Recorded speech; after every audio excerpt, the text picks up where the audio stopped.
Auspicia este programa Banco Provincia.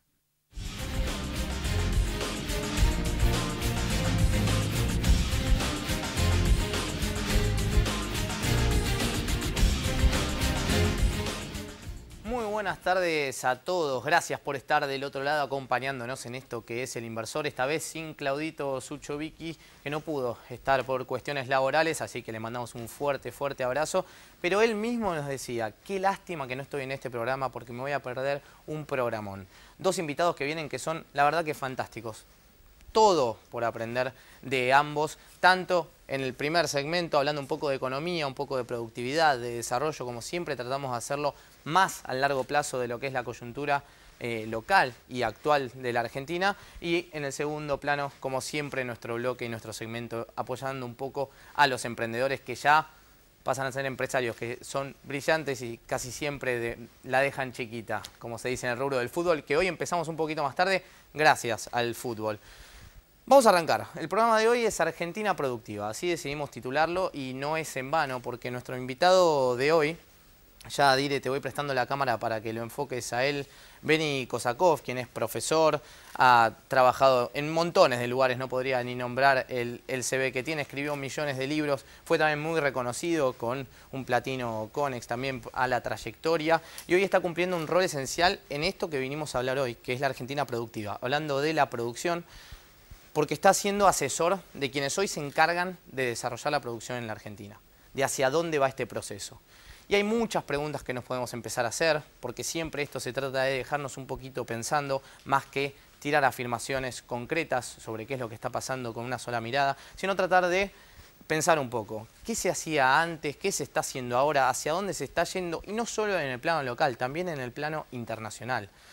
Muchas veces pensamos en la industria, cuando pensábamos en el Fordismo, en el Taylorismo, muchos años antes, bueno, pensábamos en una industria que crecía y los PBI de los países iban creciendo a raíz de una industria creciente, con tiempos que se acortaban, con determinada mano de obra, con una cadena de montaje. Bueno, el mundo fue virando, hoy los servicios tienen una ponderancia muchísimo mayor. ¿Y en Argentina cómo funciona esto? ¿Está funcionando de la misma forma? ¿Cuáles son las empresas que hoy más cotizan en la Argentina? ¿Por dónde van? ¿Siguen y acompañan este desarrollo productivo? ¿Cómo podemos también nosotros hacerlo valer todavía un poco más? Tenemos muchísimo para hablar y para entender, ¿hay alguna diferenciación entre las distintas industrias? ¿Tenemos que hacer alguna distinción? ¿Vale la pena, por ejemplo, distintos tipos de cambio para distintas industrias? ¿Cómo las fomentamos? ¿Cómo las fomentando siendo un país tan diverso, tan amplio, que tiene de todo, absolutamente de todo? ¿Existen las industrias ineficientes? Por ejemplo, es un término que se viene hablando muchísimo. ¿Existen acá? ¿Existen en el mundo? ¿Pueden desarrollarse industrias para las cuales no hay ventajas comparativas, por ejemplo? Bueno, muchísimo para hablar con Beni, que es un honor tenerlo acá. Ya ha venido al programa y por supuesto ha sido un gran programa y hoy volverá a hacerlo de la misma forma. Así que te recomiendo que si ya estás ahí en Canal Metro te quedes porque tenemos mucho para aprender y mucho para entender de lo que se viene en esta Argentina, por quienes la manejan y también obviamente quienes la asesoran. Del otro lado está también Diego Guillén, que es nuestro emprendedor del día con Guilab, que es su emprendimiento de helados, una fabricación de helados no convencional. Pueden ir viendo también lo que hay en esa mesa, que son experimentos básicamente para hacer con helado que tiene que ver con el nitrógeno. Una cosa que jamás escuché en mi vida, pero vamos a hacer un desafío y los vamos a armar acá los helados y los voy a probar acá. Así que si me muero en vivo. Así que quédense del otro lado porque promete mucho este programa y como siempre, a aprender.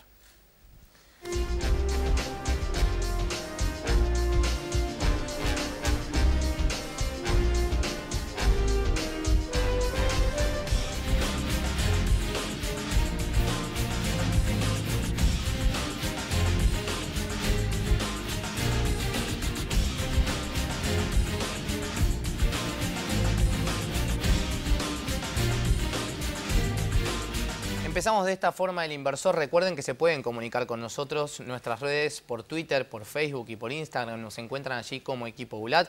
Nuestro mail también pueden comunicarse y dejarnos todas las consultas que contestaremos vía mail o también en la radio, equipo.ulat@gmail.com. Nuestro newsletter también lo pueden leer, www.elpuntodeequilibrio.com, y también volver a ver nuestros programas en El Inversor Oficial por YouTube. Ahora sí comenzamos de esta manera y les vendía el programa y no queda demasiado tiempo porque tenemos muchísimo para hablar con Bernardo Kosakov. Beni, muchísimas gracias por venir. No, un placer, gracias por la invitación, un gusto. Para reflexionar un poco sobre lo que comentaba y ampliar, quiero empezar con varias preguntas, pero sobre todo vamos a apuntar a lo que es el proceso productivo. Antes que eso, te presentamos con un video. Es economista y profesor de la Universidad Torcuato Di Tella y la UBA. Para reflexionar sobre la Argentina productiva, hoy nos visita en El Inversor Bernardo Kosakov, presidente del Consejo de la Producción.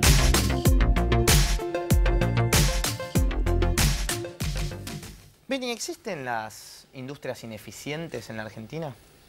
Por supuesto que hay ineficiencias en una parte importante del aparato productivo. Lo que no existen industrias que sean inviables. Y obviamente el futuro hay que construirlo a partir del largo proceso evolutivo previo, en donde existen capacidades y donde existen dificultades. Pero lo que hay que hacer es rescatar justamente los activos positivos y a partir de ahí llegar a un modelo que sea con incrementos de productividad, de eficiencia, con mayor inyección de competencia. Y en este sentido lo que podemos decir es que no hay sectores inviables. Cuando uno entra específicamente en cada uno de los sectores vamos a encontrar altísimas heterogeneidades. Claro. Y justamente ahí vamos a encontrar gente que ya está casi en la frontera de las mejores prácticas internacionales y otra gente que está a mitad de camino. Y justamente el desafío es tratar de construir una matriz productiva y un patrón de especialización que es absolutamente fundamental para recomponer las fuentes de crecimiento de la economía argentina y mucho más para buscar los equilibrios que hoy son tan necesarios en el mercado de trabajo, ¿no? Hablaba un poco en la editorial y mencionaba cosas que se me venían a la cabeza, por ejemplo, lo que fue la cadena de montaje en su momento, hablando de un salto en la productividad. ¿Cuál sería hoy ese salto? ¿O por dónde viene estando en el mundo ese salto que hoy deberíamos empezar a hacer en la Argentina? No, lo más importante es que las mejoras de productividad tienen que ver con temas más estructurales que son los mismos del pasado. Bien. Esto es cómo ganar economías de especialización, cómo ganar capacidades dentro del sector productivo, cómo generar fenómenos de aprovechamiento simultáneos del mercado doméstico donde se generan esas capacidades pero con una clara orientación de vivir en modelos de economía abierta, etc. Lo que hay ahora es lo que se denomina una nueva revolución industrial, se la denomina 4.0 y esto tiene que ver con la convergencia de muchos cambios en forma simultánea, pero fundamentalmente con la difusión de la automatización, la digitalización, la robotización, la aparición de una masa notable de información que genera todos estos temas de el Big Data y el cambio total entre la producción y la demanda, los fenómenos asociados a la inteligencia artificial, etcétera, que generan nuevos desafíos y sobre todo porque tiene una dinámica de cambio muy fuerte. Y en la medida de que uno está interconectado dentro de un escenario internacional, uno no puede estar ajeno a estas modificaciones y lo que hay que hacer fundamentalmente es a partir de nuestra propia historia y de los activos que tenemos, cómo aceptamos estos nuevos desafíos para incorporar estos cambios que involucran profundos cambios en los modelos de organización de la producción, en las calificaciones de los recursos humanos, entre los vínculos entre las empresas, los mercados y las instituciones. ¿Qué están haciendo hoy desde el rol que les toca a ustedes? Me decías, ¿hace cuánto tiempo están colaborando como asesores? No, el Consejo de la Producción se creó a principios del año 2016, yo lo presido desde junio de este año y es un grupo asesor ad honorem, nos reunimos una vez por mes y básicamente dependemos del ministro Cabrera, el ministro de la Producción, y la idea es cómo poder apoyar aquellas cosas que nos parece que van en las buenas direcciones y criticar aquellas que deberían modificarse y cómo incorporar otros temas de la agenda. Algunos tienen que ver inclusive en términos del relato, hacia dónde se quiere ir, pero fundamentalmente cómo se mejora la implementación de las políticas. Y el resumen básico de esto, hay alguna idea sobre la cual estamos trabajando, que es el fortalecimiento de lo que se denominan los ecosistemas productivos, que son los ecosistemas productivos, es las vinculaciones que existen dentro de las empresas entre los distintos sectores, estos son los vínculos privados y las conformaciones de las cadenas de valor, pero simultáneamente cómo se va conformando la institucionalidad. Y esto no es solamente lo que es las instituciones del sector público, que son las medidas de política pública que se dan, el INTI, el Banco de Desarrollo, etcétera, sino también la institucionalidad del sector privado, que es absolutamente fundamental para poner en forma adecuada los incentivos. Pensando en la industria en general, ¿hay que tomar decisiones o es algo que se complementa, algo que sea macro, que sea para todas lo mismo, o cada sector tiene sus distintas diferencias en las cuales hay que ir manejando con mucha delicadeza este proceso?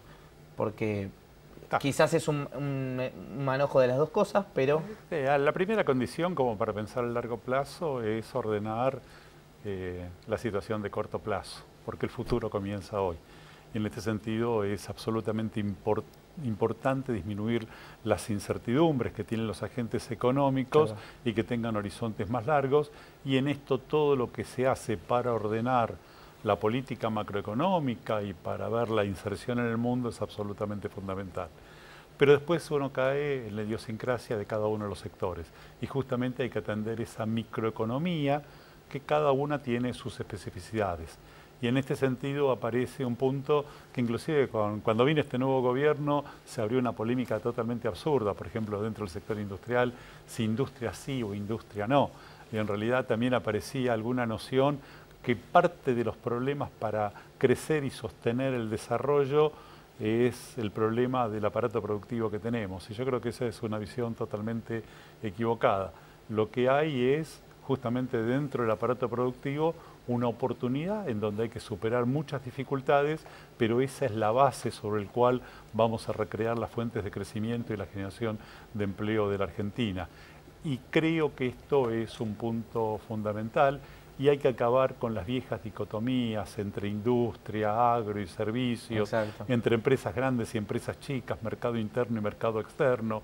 Cuando uno habla de empresas grandes, hay economías de escala que son fundamentales por ese tipo de empresas, pero justamente las pymes no solamente generan más empleo, sino que son fundamentales para ir armando toda la cadena de valor y generar las economías de especialización. Lo mismo que si uno quiere salir a exportar, si no desarrolla primero las capacidades dentro del mercado doméstico, no tiene las competencias ni las capacidades como para hacer un salto que es mucho más difícil, que es competir en el exterior. Sin ponernos en políticos ni de un lado ni del otro, cosa que no nos interesa y no nos atañe ahora. Durante el último tiempo el empleo privado y también la inversión privada de hecho cayó y el empleo privado se mantuvo, no se generaron nuevos puestos de trabajo en los últimos años, no sabría bien decirte a partir de cuándo, pero te quería preguntar cuál es el factor principal o cuál es el que más incidencia tiene en que haya sucedido esto. ¿Qué es lo que realmente está frenando a la hora de venir a decir esto en la Argentina, esto opuesto? Lamentablemente desde el 2011 se dejó de crear empleo privado y ahora hay una lenta recomposición y esto es un punto fundamental. Y justamente lo que hay que hacer es ampliar el aparato productivo. Y hay un punto importante previo que es cómo se acelera el proceso de inversión, en donde no solamente está para generar empleo, sino para mejorar las deficiencias de productividad que tiene hoy el aparato productivo argentino. Hay un primer dilema, te voy a poner algo que puede ser un prototipo de lo que es una empresa productiva en la Argentina. Hemos hecho varias consultas de empresas que operan simultáneamente dentro de toda América Latina produciendo el mismo bien. Cuando uno ve el corazón productivo, esto es, cuáles son las máquinas que tienen, los recursos humanos que tienen, los proveedores que tienen, y todo eso se traduce en términos de productividad industrial, tenemos claramente niveles de eficiencia que estamos en los máximos niveles de América Latina. Cuando vamos por el lado del consumidor, los precios llegan al consumidor mucho más alto que el resto de los países de América Latina. Y entonces uno dice, bueno, quiere decir que las empresas están ganando mucha plata. No, la gran sorpresa es que las empresas argentinas tienen una tasa de ganancia menor que el resto de las empresas de la región. Menor y el precio a la góndola llega mayor. Y entonces ahí en el medio están muchas de las dificultades sistémicas que hay que resolver. Y ahí entran los problemas de logística, de presión impositiva, de lo que tenemos asociados en términos de problemas de litigios laborales, problemas de... transporte también. Bueno, de los aportes, etcétera, etcétera. Y esto justamente, o de los trámites burocráticos. Exacto. Y estas son muchas de las cosas que hay que tratar de resolverlo. Bajo nuestro punto de vista, ahí hay que ir a cada uno de los mercados y tratar de ver cómo se va desentrañando estas cuestiones. Hubo un primer aspecto fundamental, es que veníamos de 5 años de estancamiento y caída del nivel de actividad, no solamente no creación de empleo. Por suerte, en los últimos trimestres hay una lenta recuperación y hay un sendero y alguna expectativa de crecimiento, y esto es fundamental como para repensar la base de negocios de las empresas. Cuando te llaman al Ministerio de Producción, primero, ¿con qué te encontrás?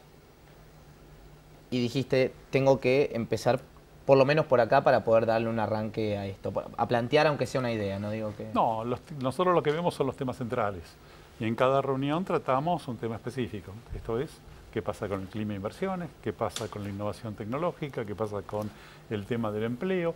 Una reunión última de del mes de octubre fue, por ejemplo, un tema central que fue todo el tema de desarrollo de proveedores.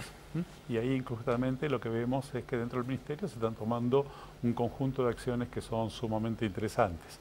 A título de ejemplo, se estaba hablando, por ejemplo, de lo que va a ser la nueva licitación que va a haber en el campo de los trenes, de los ferrocarriles, en el cual ahora en noviembre se hace una licitación para los próximos 5 años de alrededor de 2.000 millones de dólares de inversión, que es la licitación más grande de trenes que hay a nivel mundial. Y esto justamente hay que poner las reglas de juego. Y este es el punto central, ¿cómo se ponen las reglas de juego? Para esto, en un año y medio previo anterior, dentro del Ministerio se estuvo visitando todos los proveedores que eran factibles para desarrollar dentro de la industria ferroviaria, donde hay un punto esencial. Se requieren acciones de medidas para colaborar en la competitividad de las empresas, pero justamente hay que tener cuidado que esas medidas no es para proteger la ineficiencia, sino para generar capacidades y que tengan los tiempos suficientes para adquirir las ventajas competitivas dinámicas y poder competir.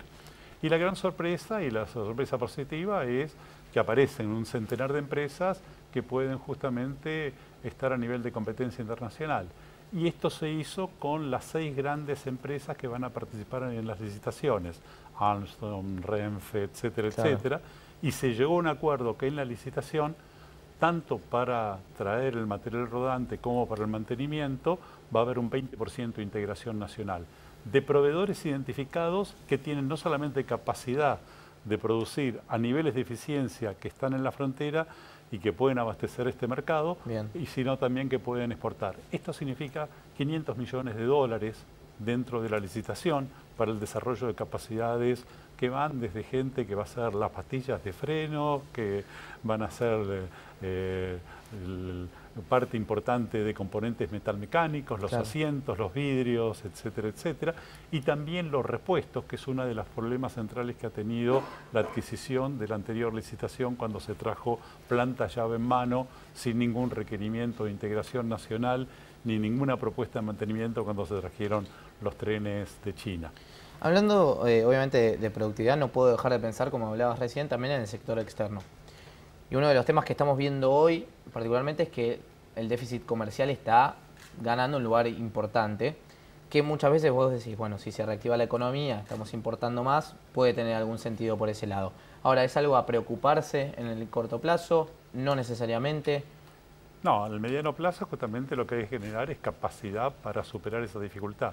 En el corto plazo, si queremos reactivar la economía, todos sabemos que ya desde los años 90 y en particular el sector industrial se transformó de un sector productor, un sector ensamblador con una fuerte dependencia de la importación de insumos, partes y componentes. Y esto lo que hay es una fuerte... cada punto que crece la actividad industrial se requieren 3.000 millones de dólares adicionales de importaciones como para poder garantizar el funcionamiento del sector industrial. Y también sabemos que una buena noticia es que se está recomponiendo el proceso de inversión. Y acá sucede exactamente lo mismo. Cada punto que crece la inversión se requiere una demanda creciente de importaciones y saldos comerciales que son negativos. Obviamente, la pretensión es que en el mediano plazo las medidas para mejorar la productividad, para acelerar los procesos de inversión y demás, es tratar de superar este desequilibrio comercial. Claro. Y justamente la Argentina tiene algunos sectores en donde esto es factible, y porque si no vamos a tener que estar dependiendo de seguir viviendo todo el tiempo de prestado. Claro. Y vivir de prestado es bueno para hacer las cosas buenas. Ahora, si no se hacen las cosas buenas, y esto es las reformas estructurales, el aumento de la base productiva, acelerar los procesos de mejoras de productividad, de calificación de recursos humanos e innovación, lo que va a hacer vivir de prestado, en lugar de ser parte de la solución, va a ser parte del problema del futuro. Y creo que justamente hay que aprovechar esta transición para hacer aquellas cuestiones en donde uno de los temas centrales de la economía argentina es cómo mejora su productividad, cómo mejora sus inversiones, cómo genera más empleo y aumenta su base productiva. Uno de los, creo que de los puntos centrales en donde más hay quejas dentro del sector productivo, o escucho, por lo menos yo, ahora me desmentirlo vos después si no es así, dentro de las empresas es la carga tributaria que hoy tiene Argentina, que la verdad que es muy alta, y en segundo lugar, lo que es, como hablabas hace un ratito, la burocratización de todos los trámites que hay que hacer todo el día y dedicarle gran tiempo de lo que podía hacer a producir o a innovar a estar pagando cosas. Hace poquito se lanzó también una reforma tributaria que todavía no fue aprobada en el Congreso, pero que apunta un poco a modificar este esquema. ¿Crees que era necesario, en primer lugar? ¿Crees que este era el primer problema que te plantean los empresarios? Y en tercer lugar, si crees que es la reforma apta para generar un cambio finalmente en los empresarios. Bueno, hay dos cuestiones. La segunda parte es más sencilla de responderlo y creo que es un foco central en el cual ahora se está trabajando el Ministerio de la Producción. Y es justamente cómo es toda la simplificación burocrática, agilizar los trámites y disminuir los enormes costos de transacción que tiene justamente operar con el Estado. Hay alguna estimación que hizo el Ministerio que esto genera alrededor de 1 punto del producto de gastos absolutamente innecesarios. ¿En serio? Y en este plano, en alguna reforma que se está haciendo dentro del Ministerio de la Producción, va a haber un área específica justamente para simplificar y para eliminar este absurdo costo que tenemos. Uno de los primeros ejemplos ya está un poquito en marcha, que es la constitución de las sociedades por acciones simplificadas. SAS. Exacto. ¿Y esto qué es? Que en un día podés crear una empresa. Y esto ya los 2 primeros meses de implementación se crearon más de 400 empresas. La creación de esas empresas antes llevaba 55 días, ahora lleva 1, y el costo antes estaba arriba de los 50.000 pesos, ahora está en 20.000 pesos. Bueno, acciones de este tipo... La digitalización de los balances y todo lo demás también es una de las reformas. Todo eso va dentro del mismo plano y justamente hay un conjunto de acciones simultáneas en donde es la responsabilidad central del Estado de disminuir estos costos absurdos y que tienen un impacto sobre la competitividad. El otro aspecto, que es desde el punto de vista macro es el más importante, es cómo se ponen bien los incentivos para que la gente tenga condiciones de invertir, de competir, etcétera.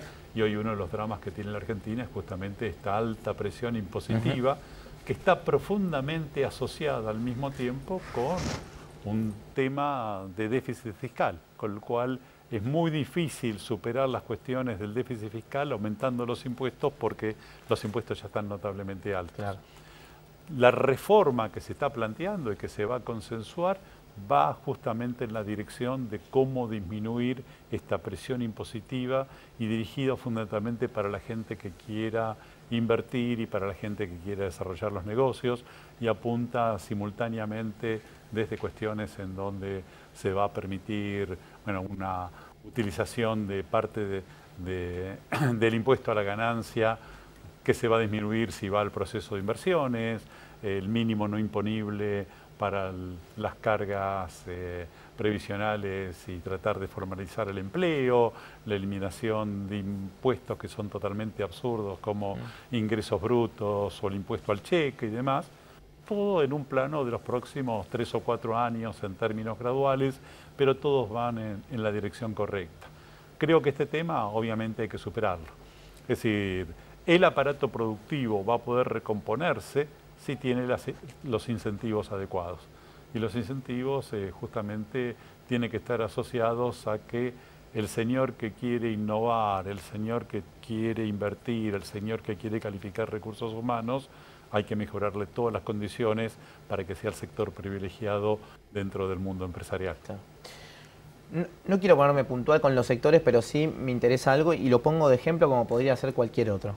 Hablemos del sector textil, por ejemplo. Es un sector que viene bastante golpeado en el último año, ahora quizás se está retomando un poco más, pero lo cierto es que durante los últimos años fue un sector que estuvo muy cerrado y que de a poquito, yo lo sé que la idea del gobierno es un poco ir ampliando, ir abriendo un poco, que entren más importaciones de textil y demás, y poder llegar también a un equilibrio, como vos decías, más competitivo en esa industria. Ahora, también sabemos que una apertura directa de eso sería un golpe todavía más terrible para lo que es esa industria. ¿Cómo se maneja entonces algo que estuvo cerrado, que fue ineficiente, que tuvo costos enormes durante tanto tiempo para volver a insertarla al mundo? Tu pregunta es una pregunta clave y justamente lo que uno se enfrenta es con un escenario complejo y no tiene que aplicar recetas así fundamentalistas. Claro. Porque no todos los sectores tienen que maximizar su competitividad y ser exportadores, otros cumplen una función importante en términos del abastecimiento del consumo interno y fundamentalmente en términos del empleo. Dentro del sector textil hay que diferenciar lo que es textil y lo que es confecciones. Bien. Porque textil, básicamente lo que tenemos en este momento, hay una parte del área textil que son las tejedurías planas de algodón, donde son capital intensivas, tienen muy poco empleo y se han hecho procesos bastante avance en términos de mejoras de la productividad y en términos de las capacidades que tienen. Dentro del mundo de las confecciones aparece un tema clave. Hay alrededor de 200.000 personas que están trabajando en un plano de la informalidad. Claro. Y justamente hay que darse las condiciones primero como para formalizar la gente. En este sentido, la reforma laboral que se plantea y que tiende a dar condiciones para tener de alguna forma un olvido frente al pasado y la posibilidad de incorporar a esta gente en el mercado formal es un aspecto fundamental y este empleo, hoy no hay una respuesta clara hacia otra actividad que pueda ir y por otra parte esta gente tiene muchas capacidades y dentro del propio sector de las confecciones, en la Argentina hay núcleos que están ubicados en la frontera técnica internacional. Uno es muy claro, todo el núcleo de alta moda y demás, que tiene inclusive la capacidad de tener diseño, de imponer sus marcas y de tener cosas que sean de primera marca internacional. Y por otra parte el mercado doméstico de la Argentina es un mercado importante. A título de ejemplo, por ejemplo Zara, que es el ejemplo más espectacular de desarrollo del negocio de las confecciones, quizás uno de los más exitosos, en los primeros momentos los modelos, antes de lanzarlo en el mundo, los lanzaba en la Argentina. ¿Por qué? Porque la Argentina es un mercado exigente. Mirá. Y en donde justamente lo que ellos hacen es alta capacidad de diseño con productos que son mucho más económicos que los productos de primera marca. Entonces, la Argentina tiene una larga tradición en el sector textil y en el sector de confecciones. Sabemos de que existen dificultades, pero justamente posiciones fundamentalistas de inyectar una competencia y que en muchos casos son competencias desleales porque vienen con precios de dumping y todo lo demás, van a generar consecuencias sociales absolutamente impredecibles. Y en ese sentido hay que hacer estos mecanismos de mucho diálogo para tratar de ver dónde están las dificultades y cómo lentamente se van superando.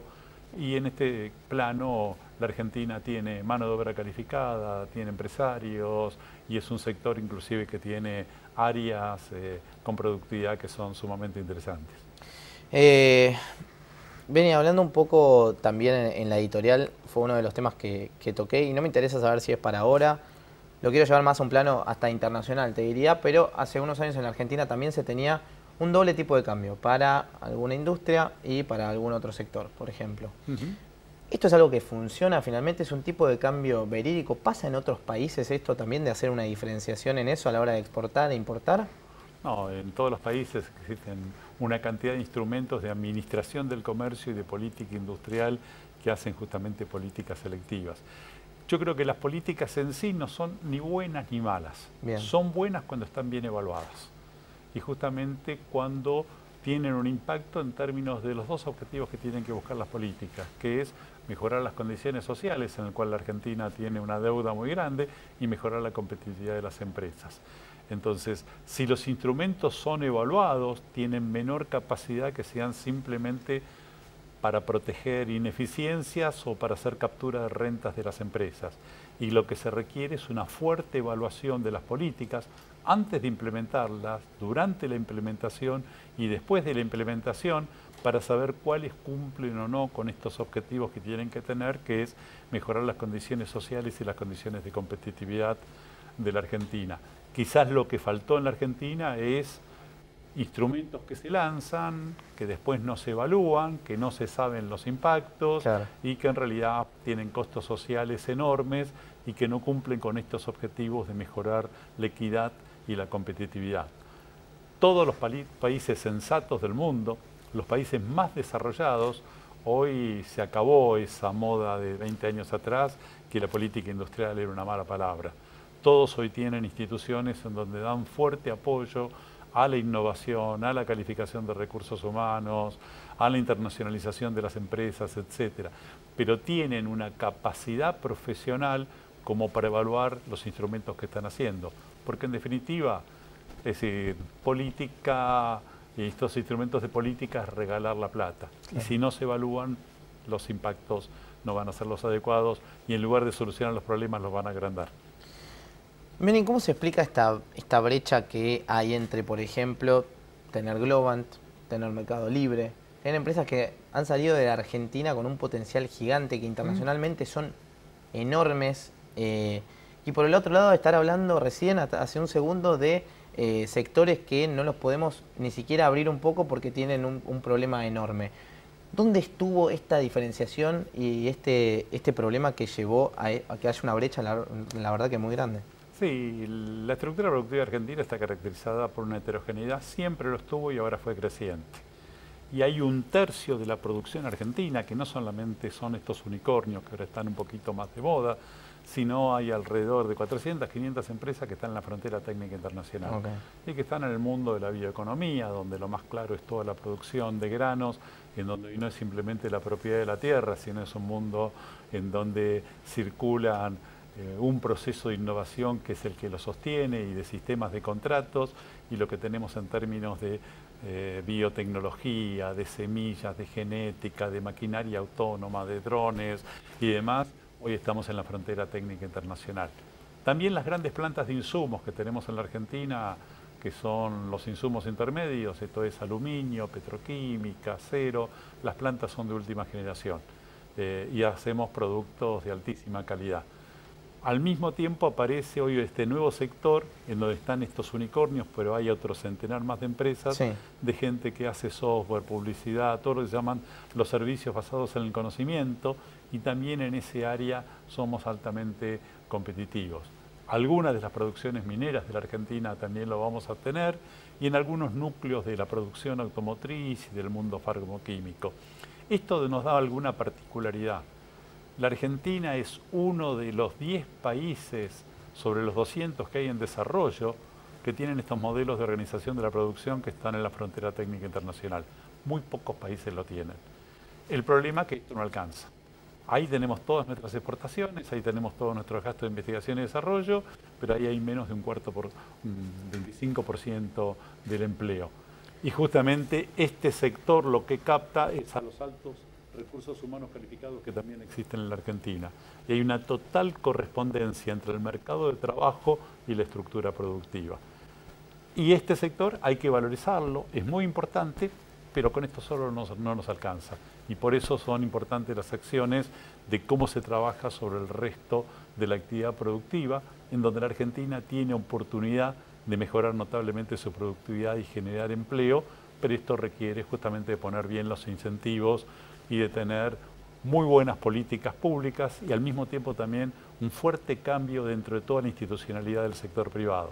Por ejemplo, cuando uno ve todo el cambio de la bioeconomía y lo que pasó en el campo argentino, uno simultáneamente ve asociaciones como CREA o como APRESID de los productores de semillas y un montón de otra gente que justamente se nuclea para tratar de ver cómo colectivamente asume los desafíos de ganar competitividad.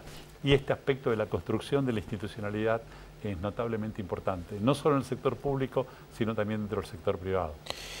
Beni, primero agradecerte muchísimo por haber venido. Por favor. Y obviamente te ganaste un libro. Uy, usted es siempre generoso. Acá, claro, acá tenemos los 2 libros de mi amiga Marta Urrúa, es uno, ahí, recomendado. ¿Está? El que vos quieras. A Tenés ver. que llevarte uno y decirnos por qué. Me encanta el título Optimismo contra el desaliento. Y en realidad yo creo que siempre tenemos que mantener la esperanza.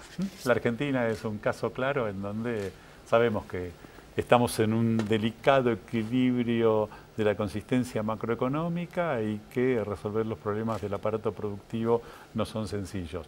Pero yo creo que existen las oportunidades y en este sentido el optimismo contra el desaliento me parece que es algo que necesita mucho la sociedad argentina después de haber vivido tantos años de volatilidad, incertidumbre y exclusión social, ¿no? Beni, seguiremos hablando entonces, tenemos mucho para contar todavía. No, muchas gracias por la invitación y muchas gracias por el libro y bueno, y que el optimismo en contra del desaliento. Ojalá que sí, ojalá, y te invito a quedarte al próximo bloque porque tenemos el segmento emprendedor, que son finalmente, ¿no?, a los que tenemos que apostar. Y está con nosotros Diego Guillén de Guilab. Quédense con nosotros porque la verdad voy a hacer helado de nitrógeno, así que no se lo pueden perder.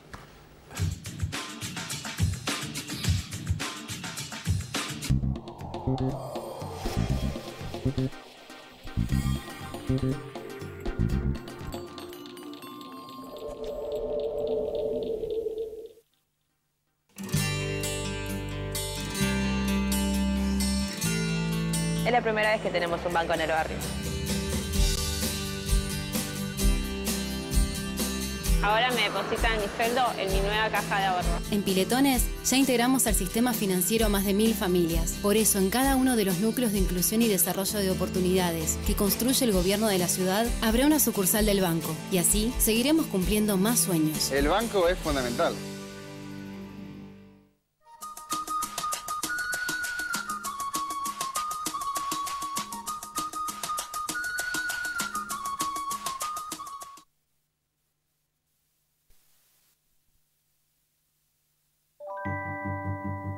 Con una nueva visión, entre todos los vecinos, estamos construyendo la capital del norte argentino.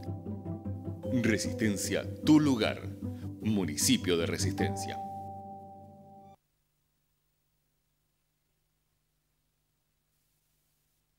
Alcanza tu sueño. Anímate a emprender. Entra en buenosaires.gov.ar/emprendedores. Buenos Aires Ciudad. ¡Vamos, Buenos Aires! Estamos como somos, el último libro de Tomás Bulat. El economista que pudo explicarle la economía a todos, revisa los mitos que nos impiden tener el país que queremos. Estamos como somos, de Tomás Bulat. Publica Sudamericana.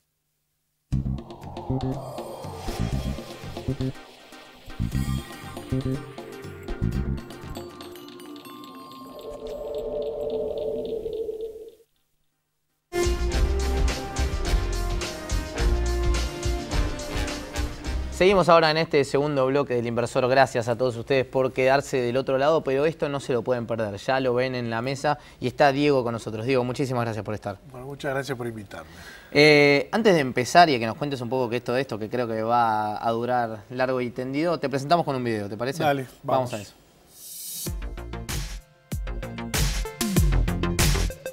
Es chef ejecutivo y socio creador de Guilab, una nueva forma de hacer helados. Ofrecen sabores gourmet, elaborados al momento con nitrógeno. Para contarnos acerca de la gastronomía molecular, nos visita hoy en El Inversor Diego Guillén.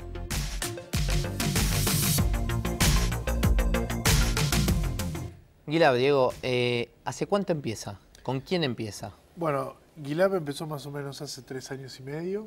Empezamos con mi mujer, Bárbara, a arrancar con este proyecto que era demasiado ambicioso para la época y para la región, porque empezamos, bueno, estábamos todo esto trabajando en Londres, una ciudad, la verdad, que maravillosa, porque es una ciudad donde todo el tiempo te está dando información de innovación, de creatividad, de diseño. De lluvia. De lluvia también, en la piel se te empieza a poner media verde, pero bien. Pero nada, si la vas caminando a la ciudad, realmente podés encontrar todo eso, ¿no? Un edificio del 1800 con un edificio que lo estrenaron hace un año. Entonces todo eso está conjugando todo el tiempo y fue un poco la fuente de inspiración de este proyecto.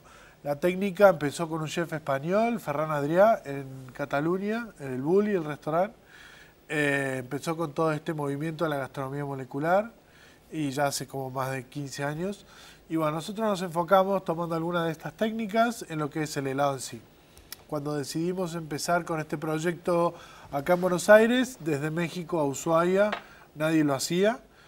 Muchos chefs conocen la técnica, pero nadie se dedicaba realmente a esto, a hacer helados usando el nitrógeno líquido como un plan de negocio, ¿no es cierto? ¿Vos trabajabas allá en algo de gastronomía también? Yo trabajaba como chef allá en Londres. Bien.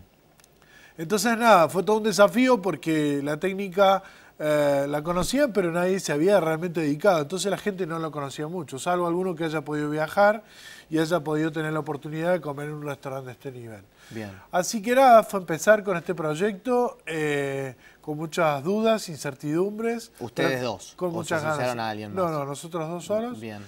Y empezamos con el proyecto, las primeras presentaciones, era muy loco porque la gente, bueno, después lo van a ver cuando lo hacemos, empieza a salir como un humo, entonces la gente nos preguntaba por qué nitrógeno líquido, si le iba a pasar algo en la salud, si se iban a morir básicamente, y le decíamos que sí, pero feliz. Pero no, nada, básicamente la idea era contarles por qué nitrógeno líquido, de dónde viene el nitrógeno, qué temperatura está, por qué usamos el nitrógeno para hacer los helados. Y poco a poco la gente fue como empezando a entender el concepto y se fueron sumando a la propuesta.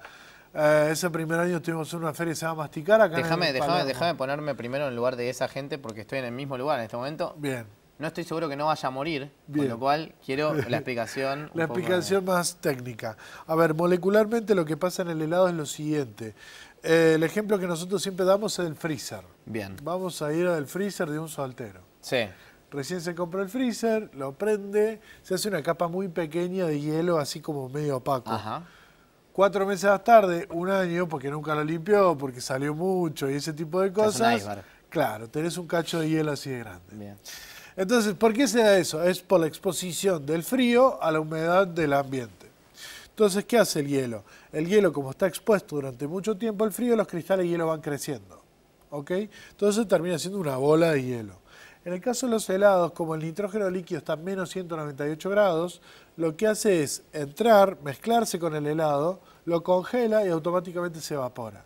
Como lo congela tan rápido porque la temperatura es muy baja, los cristales de hielo no alcanzan a crecer casi nada. Entonces son imperceptibles. Okay. Por lo cual termina siendo un helado muy cremoso. El de crema es muy cremoso y el de agua es tan cremoso como el de crema sin llevar crema. Técnicamente hablando, termina siendo un helado muy cremoso al paladar. Si vos me preguntás desde el punto de vista de la rentabilidad de la técnica, es una técnica más cara. Sí, obvio que es más cara. ¿Por qué? Porque el nitrógeno siempre está evaporándose. O sea, no hay manera de poder contenerlo sin que se evapore y no hay manera de volver a reutilizarlo. Ok. ¿Cuál sería el elemento reemplazo en la técnica tradicional, por ejemplo, del nitrógeno? ¿O no? La máquina de hacer helados. La máquina directa, ok. O sea, lo que nosotros usamos son unas batidoras que tienen un motor bastante grande, por lo cual te permite tener muchas horas de trabajo, sobre todo en las ferias, que es donde más nos presentamos, o en eventos, pero lo que te permite básicamente es mezclar el helado, congelarlo con el nitrógeno y lograr este producto tan cremoso que es un helado que, si vos me preguntás, ¿con qué lo compararía? Sería como el helado recién salido de una máquina de hacer helados, que solamente pocas personas lo pueden probar, que son los que están haciendo el helado. Claro. Y lo están envasando para después ser vendido. Claro. O sea, no todo el mundo tiene la posibilidad de probar ese helado. El ejemplo que también damos con respecto ¿Y cambia eso? ¿Hay mucho muchísimo, cambio? Es como la medialuna de las 7 de la mañana y la de las 5 de la tarde. O sea, es impresionante la diferencia que hay. Okay. Sobre todo los sorbets, que son los helados de agua, cuando uno prueba un helado de agua siempre lo tiende como a ser un poco más arenoso. O sea, muchas veces la gente no quiere probar un helado de agua, prefiere el de crema porque no es tan cremoso como el de crema, el de agua. Y eso es porque los cristales de hielo son muy grandes. En este caso, como te decía antes, va a ser muy cremoso, como si realmente tuviera crema, pero no lo tiene. Y eso es por lo que hablaba recién de los cristales de hielo. Bien. Tengo muchas preguntas, con lo cual vamos a empezar por la primera. ¿Cómo hiciste para, primero, Me interesa mucho saber cuándo le vas soltando la mano a la relación de dependencia para dedicarte a un proyecto que encima no estaba en Latinoamérica, con lo cual era una jugada fuerte. Y segundo, a partir de ahí, ¿cómo lo empezaste a lograr hacer masivo, un poquito más conocido? Y a partir de eso, si pudiste cumplir con la demanda que empezaste a tener.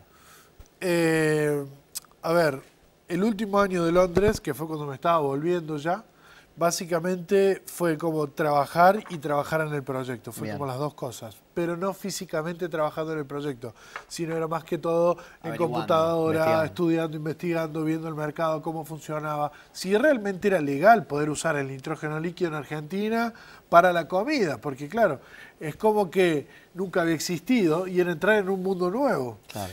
Eso fue un poco el primer año, ¿no? Entonces con mi mujer, los dos trabajando y aportando un poco lo que la ciudad nos daba.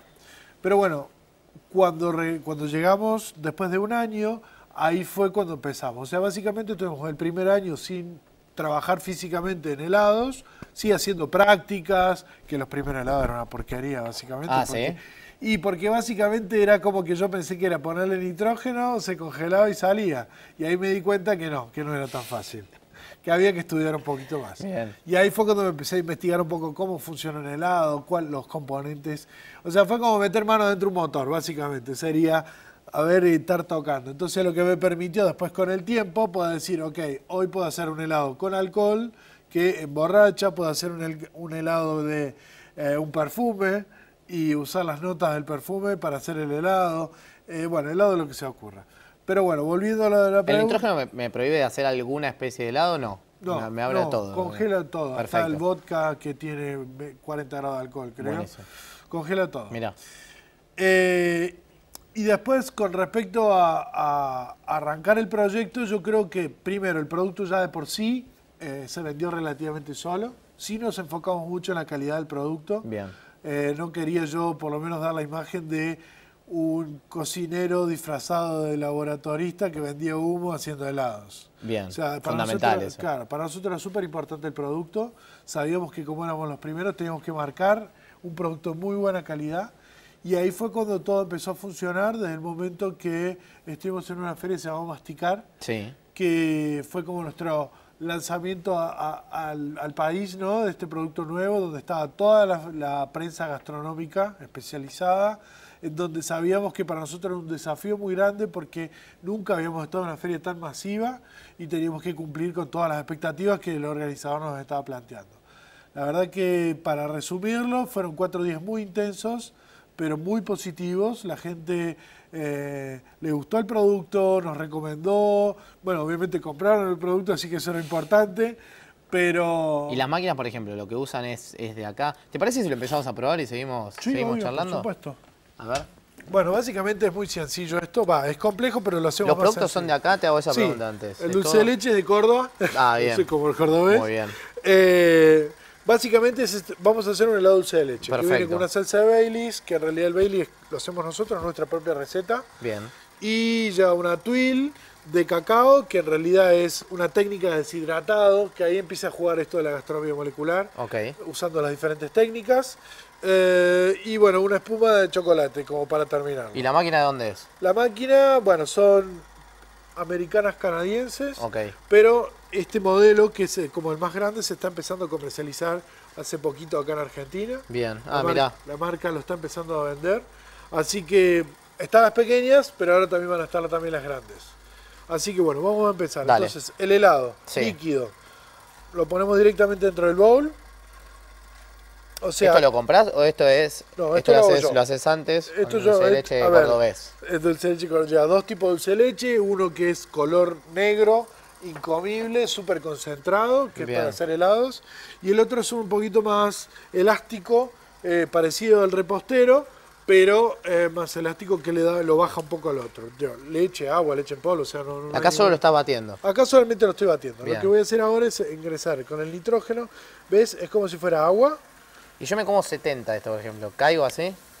Cae así, pero por gordo. Ok, perfecto. No por el nitrógeno. Bien, no pasa perfecto. nada. Mirá, esto es increíble. Entonces el nitrógeno líquido... Esto es como cuando tirás el hielo seco al... Es un primo. El hielo seco está a menos 88 grados. El nitrógeno menos 198, 196. Esto es terrible, ¿eh? Básicamente lo que está sucediendo ahora es el nitrógeno entra en el bowl, congela la preparación Ahí ves que lo va congelando. Ajá. Y lo que vamos a hacer ahora, le vamos a agregar un poco más. A ver, estamos en tiempo real. ¿Y esto no qué es? va a tardar más de un minuto. Esto es un sifón donde adentro tiene una crema. Ah, la crema de chocolate. La crema de chocolate que va Bien. para terminar arriba el helado. Y vos lo haces, por ejemplo, yo vengo a comprar a tu local, donde fue, lo haces ahí, en el momento. Sí. Listo. La idea es un poco que las personas puedan ver. También es una experiencia verlo. Exactamente, un poco lo que la gente pueda ver cómo se hacen los helados en el momento. Mirá. Un helado tradicional más o menos son entre 10 12 horas del momento que empieza el proceso, se embotella, se envasa, va a un freezer, después sale a la venta. Bien. Todo ese proceso lo resumimos en menos de un minuto. Increíble. Eso es un poco la idea. Entonces, lo que hacemos ahora, le damos un poco más de batido para que incorpore aire. Y ahora, ¿ustedes dónde están haciendo esto? Porque me hablabas de la Feria Masticar. Sí, Hoy particularmente, si los quieren encontrar. Si nos quieren encontrar, nos pueden seguir por todas las ferias que son normalmente los fines de semana. Bien. Bueno, nuestras redes sociales siempre vamos anticipando cuál es la próxima. O sea, Gilab, los buscamos. y ahí nos buscan. Listo. Y si no, también en los eventos sociales corporativos que te inviten justo a un evento y estemos nosotros. Perfecto. Esa es la otra manera. Pero bueno, le damos un poco de batido. Ahí le pusiste. Entonces lo que hace es incorporar aire. ¿Qué es lo que hace el aire? Que te mantenga la estructura del helado uniforme y evita que se descongele muy rápido. Porque la burbuja lo que hace es contener el helado y toda la estructura molecular del... ¿Y tiende a derretirse más rápido que lo común? 8 minutos más o menos tarde. El primer helado lo puse y se derritió. Okay. Una porquería. Bien, básicamente. Ahí dije, me Pero tengo que replantear el proyecto. Vamos a volver a Londres. Vamos a volver a Londres. Y después de muchas prácticas y de entender un poco la estructura molecular del helado, ahí llegamos a los 8 minutos. Bien. Y ahora vas a ver que nada. Esto ya está. Entonces, ahora. Vamos a armar una capelina. ¿Quieren helado? Sí, después para todo el mundo, obviamente. Si no, no me van a dejar salir de acá. Ahí está. Entonces, ¿ves? O sea, realmente es una crema helada. Claro, es crema helada. Vamos a ponerle una más para que quede... Si no me decías, no me enteraba que era con nitrógeno, digamos. Bueno, ahora cuando lo pruebes, sí, ahora te vas a dar cuenta. Bien. Ahí empieza el tema. Le vamos a poner un poco la espuma.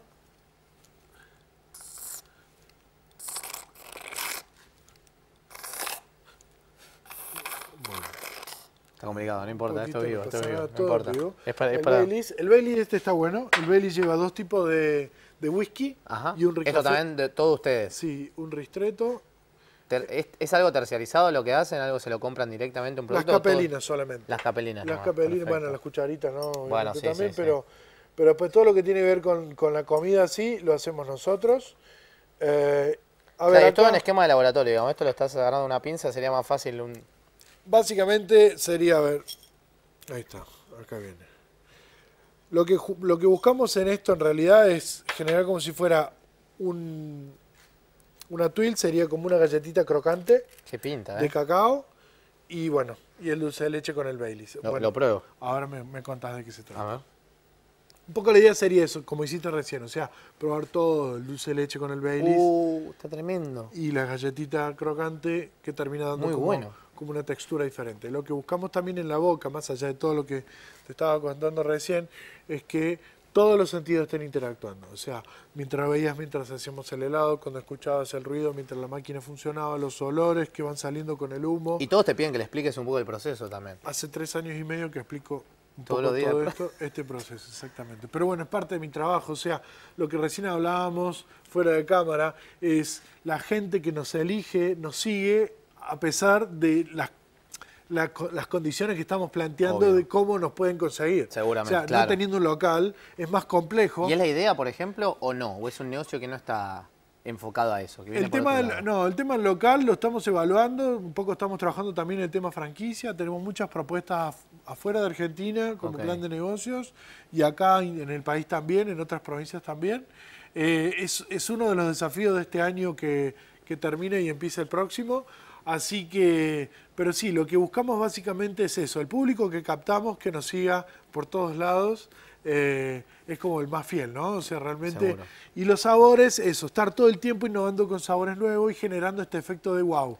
O sea, ¿con qué me van a sorprender esta vez? ¿Y cuál es el primer paso ahora a seguir? ¿Cuál es el objetivo próximo que tienen? El objetivo próximo es eso, el tema del local y la franquicia. Es lo que más... Ese sería nuestro próximo gran paso, porque, a ver, con sabores sí, seguimos jugando todo el tiempo, estamos innovando cosas nuevas. Ahora lo último que sacamos en Masticar es un globo que se infla con helio, pero la textura del globo es de un almíbar. Hay un restaurante en Chicago, el cual el chef yo sigo mucho. Es el último paso del restaurante, o sea, de los platos, en donde vos comes el globo, tomás el aire, el helio, ¿verdad? Y hablas con la voz finita, pero después toda la estructura de ese globo te la comes porque es un caramelo en realidad. Esa receta no estaba en internet, y ahí trabajando, bueno, es un poco eso, esa es nuestra línea. Espectacular. Te agradezco muchísimo por haber venido, habernos traído todo y mostrado esto. La verdad que tiene todo para crecer, es más que atrapante, así que muchísimas gracias. Bueno, un placer, muchas gracias. Nosotros nos vamos despidiendo, creo que nos despedimos desde acá, muchachos, porque yo tengo que comer mi helado y 8 minutos tenía desde que empezamos hasta que se me derrita. Así que les agradezco a todos ustedes por estar del otro lado. Sigan ya a Guilab_ ¿es? Sí, el Instagram. Ahí está, el Instagram, y encuéntrenlos porque vale realmente la pena. Nos reencontramos el sábado que viene a las 14 horas. Chau, chau. Auspició este programa Banco Provincia.